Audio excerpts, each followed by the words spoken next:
Good evening, नमस्कार, आदाब, सत श्री अकाल। आप सबका स्वागत है बियॉन्ड द हेडलाइंस में, जहां हम बात करते हैं सुर्खियों से हटकर और खबर की तह तक जाकर आपको समझाते हैं कि आखिर पूरा मामला है क्या।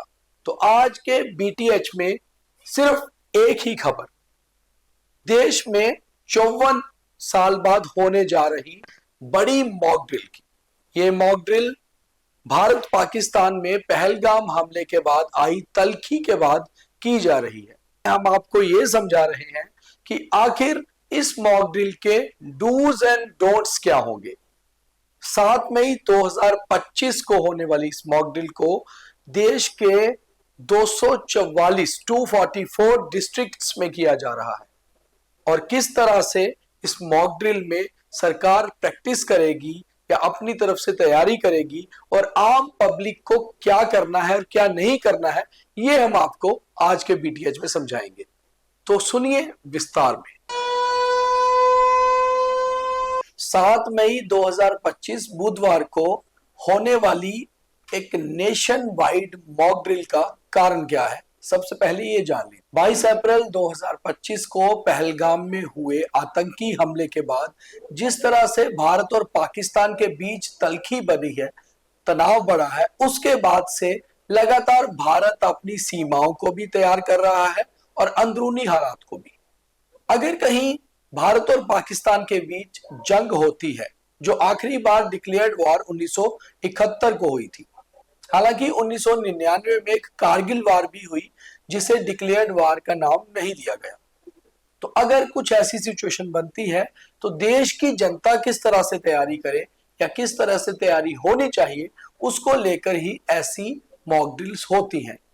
ये मॉक ड्रिल पूरे देश के 244 अलग अलग जिलों में होगी और समय शायद इसका एक सा नहीं होगा। अगर जम्मू की बात करें तो जम्मू में दोपहर बाद करीबन 4 बजे ये मॉक ड्रिल की जाएगी। अब इस मॉक ड्रिल में क्या क्या खास रहेगा, किस तरह की ये मॉक ड्रिल होगी और आपको क्या क्या करना है क्या नहीं करना है, ये हम आपको पूरे विस्तार से बताते हैं। सुबह से ही सोशल मीडिया पर कई सारे मैसेजेस वायरल हो रहे हैं जो ऑफिशियल नहीं है, अनऑफिशियल है।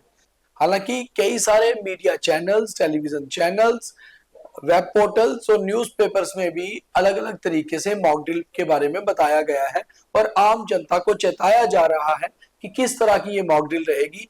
पैनिक होने की या डरने की बिल्कुल भी जरूरत नहीं है, सिर्फ हमें सचेत रहना है, अलर्ट रहना है। तो खास तौर से ये मॉक ड्रिल देश की जनता को अलर्ट करने के लिए ही होती है। तो सबसे पहले बात करते हैं, जब मॉक ड्रिल शुरू होगी तो क्या होगा। आपको एयर सायरन सुनाई देगा। एयर सायरन जो कि एक पूरे शहर में गूंजेगा, जिस जिस जिले में भी ये मॉक ड्रिल होगी। उसके हिसाब से सिटीजन्स, आम नागरिकों को कैसी प्रिपेयरनेस करनी चाहिए वो हम आपको बताते हैं। सबसे पहले अपने आप को इस एयर सायरन के हिसाब से आपको तैयार करना है कि अचानक अगर सायरन बजता है तो आपको घबराना नहीं है। आपको पता होना चाहिए कि ये जो सायरन है ये मॉक ड्रिल का है और अगर वार होती है तो भी ऐसे ही सायरन्स बजाए जाते हैं। ये सायरन काफी ज्यादा लंबा नहीं होगा, मगर जब सायरन शुरू होगा तो ये कुछ सेकंड्स तक चलेगा और जब ये मॉक ड्रिल खत्म होगी तो बहुत कम लेवल का सायरन होगा। बड़ी चीज ये होती है, identify the nearest shelter location such as basement, underground car parks और डेजिग्नेटेड सेफ जोन्स। ऐसे में अगर आप कहीं बाहर है, ये सायरन बजता है, तो अपने आप को कहीं ना कहीं किसी शेल्टर में लेकर जाइए ताकि आप भी अपना अभ्यास कर पाए कि अगर वॉर का समय होता है तो आपको कैसे बिहेव करना है। उसके बाद keep a basic emergency kit ready, ये आपको आज ही करनी चाहिए। आपको एक फर्स्ट एड किट हर घर में होती है, अगर नहीं है तो एक बना के रखिए ताकि ऐसी पोजीशन में आप अपने आप को सेव कर पाए। उसमें क्या होना चाहिए ये भी हम आपको बताते हैं। आपके पास टॉर्च होनी चाहिए with extra batteries, water bottle, non perishable food items यानी कि पैक्ड फूड आइटम्स जो नॉर्मली बिस्किट्स, स्नैक्स, इस तरह की चीजें। फर्स्ट एड किट तो होनी ही चाहिए। What to do during the drill, during the drill आपको क्या करना है, immediately stop outdoor activity and proceed to the nearest shelter. आपको बाहर भागने की जरूरत नहीं है। अगर आप गाड़ी में हैं, कहीं चल रहे हैं, आपको सायरन सुनाई दिया तो अपनी गाड़ी साइड पे पार्क करिए और गाड़ी से उतर के कोई शेल्टर आप ले सकते हैं। Avoid using mobile phones, because क्या होता है कि अगर वार का समय होता है उस समय इमरजेंसी फोन्स को स्पेस देने के लिए, यानी कि उनके लिए कम्युनिकेशन लाइंस फ्री करने के लिए आपको जितना कम हो सके उतने अपने लैंडलाइन या मोबाइल फोन यूज करने चाहिए। जितनी भी इंस्ट्रक्शंस आपको लोकल एसडीआरएफ या फिर अपनी सिविल डिफेंस या पुलिस टीम्स देती है उनको आपको फॉलो करना है। क्या नहीं करना है ये भी बहुत जरूरी है। Do not ignore the siren और एज्यूम इट इज अनइम्पॉर्टेंट। कभी भी ऐसा सायरन जब ब्लो होता है तो उसे इग्नोर मत करिए, ये समझ के चलिए कि ऐसा ही सायरन कल को वार के टाइम पे हो सकता है। Avoid panicking and creating unnecessary commoners. आपको कभी भी हड़बड़ाहट में भागना नहीं है, दौड़ना नहीं है, शोर शराबा नहीं करना है। आपको एक आइडिया होना चाहिए कि हमें क्या करना है। सिविलियंस और स्टूडेंट्स की खास ट्रेनिंग रहती है इसी किस्म की, यानी कि preparation steps for citizens and students.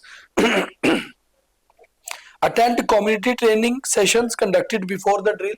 अगर आपके एरिया में कहीं कल मॉर्निंग में या शाम को कोई ड्रिल्स की ट्रेनिंग हुई है तो आपको उसमें पार्टिसिपेट करना चाहिए। अपने बच्चों को जरूर आपको इमरजेंसी रिस्पांस के बारे में बताना चाहिए कि अचानक से अगर ऐसा सायरन ब्लो होता है तो अपने घरों की लाइट्स बंद करें। अगर अपने घरों पे आप लाइट्स ऑन भी कर रहे हैं तो अपने कर्टन्स आगे रखें। अगर आपके कर्टन्स बहुत ज्यादा ट्रांसपेरेंट है तो आप अपनी विंडोज पर कुछ शीट्स भी लगा सकते हैं, डार्क शीट्स, ताकि लाइट्स बाहर ना जाए। क्योंकि जब भी कभी एयर अटैक होता है तो उस समय जहां लाइट्स होती हैं वहीं पर ज्यादा रिस्क होता है। तो आपको, जिसको ब्लैकआउट भी कहा जाता है, ब्लैकआउट में अपनी सभी लाइट्स आपको बंद करनी होती हैं। घर के अंदर आप अगर कैंडल जला रहे हैं तो भी आप उस जगह पर जलाएं जहां से लाइट बाहर ना आए। कर्टन्स आगे रखें और अगर ट्रांसपेरेंट्स हैं तो शीट्स लगाएं। What to do during the drill. Drill के दौरान आपको क्या करना है, तो actively participate and follow the instructions given by trainers. आप ऐसी ड्रिल्स में पार्टिसिपेट करें ताकि आप समझ पाए कि वॉर जोन में या वार के टाइम पे कैसे रहा जाता है। 54 साल बाद ये हो रहा है और इससे पहले आखिरी वॉर 1971 में हुई थी। तब ना तो वैसी टेक्नोलॉजी थी और ना ही वैसा ईरा था। अब काफी कुछ बदल चुका है और वैसे ही जनरेशन्स भी बदल चुकी हैं। आज जिसकी उम्र 50 साल से नीचे है उन्होंने ऐसा समय देखा ही नहीं है, इसलिए उनको समझने की जरूरत है कि मॉक ड्रिल्स में या कल को वॉर लाइक सिचुएशन में कैसे बिहेव करना है। Avoid dismissing the importance of these drills for children और योरसेल्फ। अपने और बच्चों के लिए ऐसी ड्रिल्स को इंपॉर्टेंस ना देके इग्नोर करना सही नहीं है, इसलिए आप इसमें पार्टिसिपेट करें, समझें कि क्या करना है। Crash blackout measures. अगर ब्लैकआउट होता है जो कि तकरीबन शाम को अंधेरा होने के बाद ही होता है तो उसमें आपको कैसे बिहेव करना है। प्रिपरेशन क्या होनी चाहिए। इंस्टॉल थिक ब्लैकआउट कर्टेन्स और ब्लाइंड्स ऑन ऑल विंडोज। आपको अपने घर को अंदर से पूरी तरह से कवर करना है ताकि आपके अंदर अगर कोई लाइट ऑन होती है तो वो बाहर तक ना दिखाई दे। Prepare your home to operate without lights during the blackout. जितनी देर ब्लैकआउट रहता है उतनी देर आप अपने घरों की लाइट्स भी बंद रखें। हालांकि सरकार की तरफ से ही लाइट बंद की जाती है, मगर आजकल लोग इन्वर्टर्स के यूज करते हैं या बाकी सोलर लाइट्स हैं तो आपको उसको भी बंद रखना है। Ensure outdoor lights are switched off during the drill. अगर ये ड्रिल शाम के बाद होती है तो आप ये जरूर इंश्योर करें कि आपकी स्ट्रीट लाइट्स भी बंद रहे। Test your preparedness by simulating a blackout with family members. जब भी ऐसा कभी होता है तो अपनी पेशेंस टेस्ट करनी, अपने आप को अंडरस्टैंड करना कि ब्लैकआउट होगा तो कैसा होगा, बहुत जरूरी है। इसलिए अपने परिवार के साथ सबको समझाते हुए ऐसी चीजें करें। What to do during the drill. Drill के दौरान आपको क्या करना है। Turn off all cover all light sources including electronic devices like TVs, cell phones and tablets। आपको सब बंद करना है। Keep torch and candle ready but avoid placing them near windows। आप टॉर्च और कैंडल को आप विंडोज के पास ना रखें बल्कि अपने पास रखें ताकि इमरजेंसी में अगर आपको उन्हें जलाना पड़े तो आप अचानक से जला भी पाए। Do not use any light that could be visible from outside. बाहर से दिखने वाली कोई भी लाइट को ऑन ना करें। Avoid stepping outdoors unnecessarily during the blackout. अगर ब्लैकआउट होता है तो वो रात को ही होता है, इसलिए कभी भी उस समय घर से बाहर ना निकले अगर कोई बहुत इमरजेंसी ना हो। उसके अलावा आपके लिए एक बहुत इंपॉर्टेंट चीज ये होती है कि जितने भी ड्रिल्स होते हैं आप उन ड्रिल्स की वीडियोग्राफी ना करें।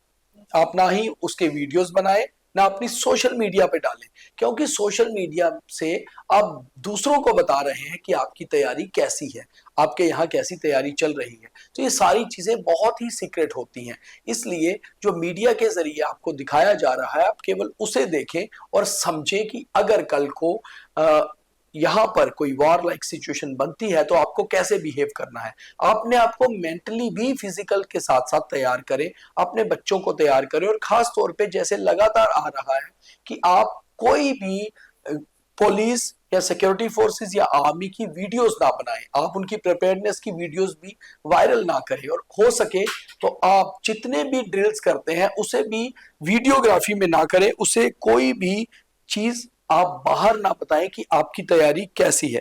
Observe and learn how authorities camouflage vital installations to understand its importance. आप ये समझे कि जितने भी अथॉरिटीज की इंपॉर्टेंट चीजें होती हैं उसको कैसे कवर किया जाता है। आप भी अपने जो इंपॉर्टेंट चीजें हैं, जैसे अगर आपकी गाड़ी बाहर पार्क है तो आप उसको कवर कैसे कर सकते हैं, इस पर ध्यान दें। व्हाट नॉट टू डू, क्या नहीं करना है, ये समझना बहुत ही जरूरी है। अवॉइड फोटोग्राफिंग और posting about the drill online. Online videos drill के ना बनाएं, ना ही उसे लाइव करें, ना ही वो रिकॉर्ड करके किसी सोशल मीडिया प्लेटफॉर्म पे अपलोड करें।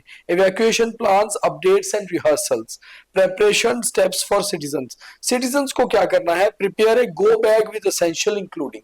आपको अपना एक गो बैग बनाना है, यानी कि छोटा सा बैग, जैसे मैंने आपको पहले बताया, फर्स्ट एड किट होनी चाहिए, वाटर बॉटल होनी चाहिए, टॉर्च होनी चाहिए, और उसमें आपको कुछ खाने की ईटेबल्स हल्की फुल्की रखनी है। और दूसरा, आपके पास हमेशा से इमरजेंसी कॉन्टैक्ट्स नंबर होने चाहिए, जिसमें आपके कंसर्न पुलिस स्टेशन का नंबर, आपके कंसर्न हॉस्पिटल का नंबर, फायर ब्रिगेड का नंबर, सिविल डिफेंस और एसडीआरएफ के नंबर, ताकि अगर कुछ ऐसी सिचुएशन बनती है जो इमरजेंसी है, आप अवॉइड नहीं कर सकते, तो आप उन चीजों को पूरा ध्यान से इस्तेमाल कर पाए। असिस्ट एल्डरली पीपल और डिसेबल्ड इंडिविजुअल्स इफ नीडेड। जो लोग आपकी मदद चाहते हैं आप उनको मदद दीजिए, और खास तौर पे बुजुर्गों को और जो दिव्यांग लोग हैं उनकी आप उस समय मदद करें। ड्रिल के समय आप उनको पूरा गाइड करें कि आपको कैसे ये सारा कुछ करना है। तो ये जो बहुत से एक लंबे पॉइंट्स बनाए गए हैं, इसीलिए बनाए गए हैं क्योंकि ये मॉक ड्रिल एक तरह से आपकी रिहर्सल है, और ये रिहर्सल में आप खरा उतरेंगे तो ही आपदा के समय में आप अच्छा बिहेव कर पाएंगे। उम्मीद है कि आपको ये पॉइंट समझ आए होंगे, और अभी तक का जो समय है, करीबन 7 मई को दोपहर बाद 4 बजे के करीबन जम्मू में मॉक ड्रिल की जाएगी। ये समय आगे पीछे भी हो सकता है, मगर हमें जो अथॉरिटीज से पता चला है करीबन 4 बजे, उसके लिए अथॉरिटीज ने अपनी तैयारी की हुई है। अब जरूरत है आप लोगों को अपने आप को फिजिकली और मेंटली तैयार करने की, और मुझे उम्मीद है कि हम लोग इस मॉक ड्रिल पे पूरा खरा उतरेंगे, और अगर कोई आपदा आती है तो हम लोग अपने देश के साथ शाना बशाना खड़े होंगे। ज्यादा से ज्यादा मेरे इस वीडियो को शेयर करिए ताकि सब लोग समझ पाए कि हमें 7 मई को मॉक ड्रिल में कैसे बिहेव करना है। बहुत धन्यवाद।